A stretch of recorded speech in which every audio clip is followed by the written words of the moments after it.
It's a remix and I'm coming with that bow, bow, bow. Pretty bitch, I'm tryna hit her with that bow, bow, bow. Can't catch me slipping, I'ma up it when I bow, bow, bow. And bitches dance, I throw them bands and make them dance, nigga.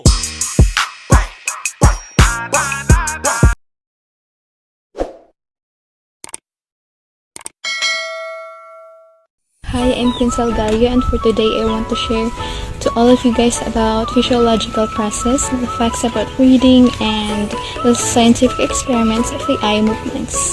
So, physiology. What is physiology? Physiology is the science dealing with the functions of and vital processes of living organisms.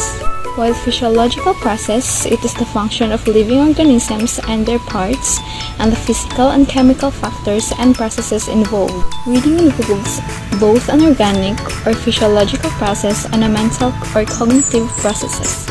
Some reading experts simply refer to this process as being neurophysiological in nature. The importance of reading is irrefutable. From reducing stress to building character and opening up a whole world of knowledge, looking through a good book is one of the greatest pleasures known to man. There's a pretty big numbers of interesting facts about reading, and I want to share it with you guys. Reading reduces stress. We've all felt that ourselves.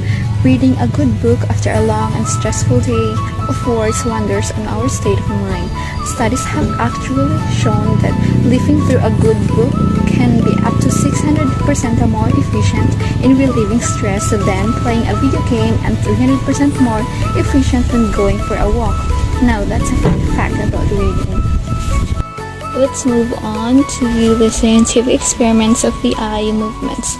First is fixation. It is the eye stopping or getting fixated on the word or words. Fixation is one of the foremost components of effective reading. In simple terms, eye fixation refers to the point where your eyes take a rest during the reading process.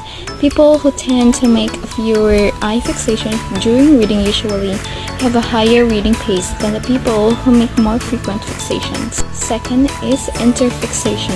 It is the eyes moving from stopping point to the other. Third is the return sweeps. It is the eyes swinging back from the end line to the beginning of the next line.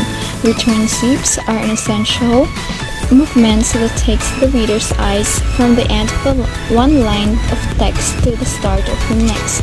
It's also common during normal reading.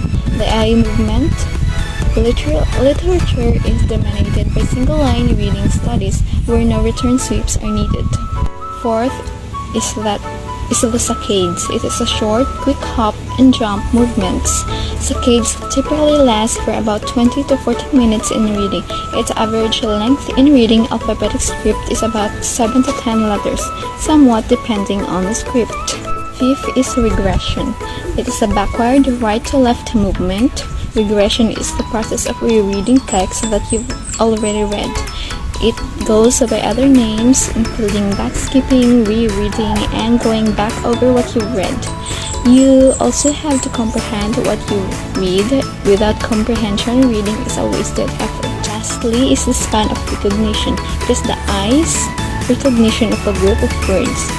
It is also the amount of reading matter that can be correctly identified or perceived during a brief exposure. It is often evaluated in testing and training reading ability.